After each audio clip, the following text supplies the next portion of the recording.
அன்னை தமிழுக்கு முதல் வணக்கம். சங்கத்தமிழ் இலக்கிய பூங்காவிலிருந்து ஜெர்மன் தமிழருவி வானொலி நேயர்கள் அனைவருக்கும் மீண்டும் சிவகாமி சண்முக சுந்தரத்தின் தமிழ் வணக்கம். சொல்வழி மிகுந்த கவிதை தருகிறார் பல்வழி வந்த நீலகண்டத் தமிழன். பல்வழியால் கவிதை வந்ததா, கவிதை வழியில் பல்வழியும் தந்ததா, அதனால் எனக்கு வாய்ப்பு வந்ததா? வாய்ப்பளித்தமைக்கு நன்றி. பணமா குணமா? பணமா குணமா? எது பெரிது? பல்வழிதானே பெரிதென்பேன். பணத்தை கொடுத்து மாத்திரைகள் பற்பல தின்றும் குணமில்லை. சொத்து பத்து இழந்தாலும் சொத்தை பல்லை இழக்கவில்லை.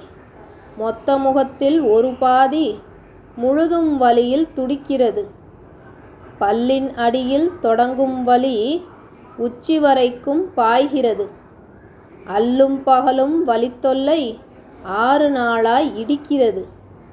ஐமோல் போட்டும் அடங்கவில்லை, ஆஸ்பிரின் போட்டும் குறையவில்லை. கிராம்புமென்று பார்த்தாலும் கிராதக வலியோ விடவில்லை. 10 லட்சம் கொடுத்தாலும் பல்வலி உடனே போய்விடுமா? குத்தும் வலியில் துடிக்கையிலே குணவானுக்கும் கோபம் வரும். ஒளிபரப்பு நிகழ்ச்சிகளில் ஒன்றும் கேட்க முடியவில்லை. வலிபரப்பு நடப்பதினால் வானொலி பக்கம் போகவில்லை. ஒளிபரப்பு நிகழ்ச்சிகளில் ஒன்றும் கேட்க முடியவில்லை. வலிபரப்பு நடப்பதினால் வானொலி பக்கம் போகவில்லை. துடிக்கும் வலியில் எழுதியது சொத்தை பல்லின் கவிதை இது. படித்து பதிய முடியவில்லை. முடிந்தால் படித்து பதியுங்கள். கன்னம் முழுதும் வீங்கியது, கண்கள் நெற்றி உச்சி வரை. மின்னல் போலே வலி தாக்க மிகவும் கொடுமை வார்த்தையில்லை.